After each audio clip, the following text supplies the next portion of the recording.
आजही मुंबईच्या अनेक पॉकेट्समध्ये जर आपण पाहिलं तर स्लम आहे.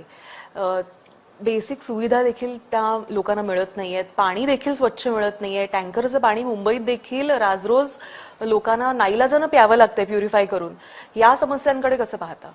मला असं वाटतं की मुंबईच्या स्लमकडे पाहिजे त्या प्रमाणात लक्षच दिलं गेलं नाही.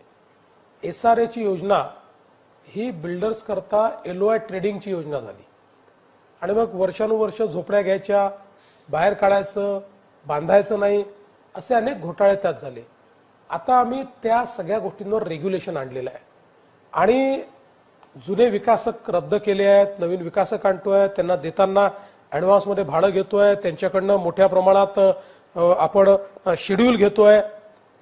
आता SRAच्या योजनेला आपण गती दिलेली आहे आणि धारावीसारखा प्रकल्प आपण केल्यामुळे लोकांचा विश्वास वाढतोय.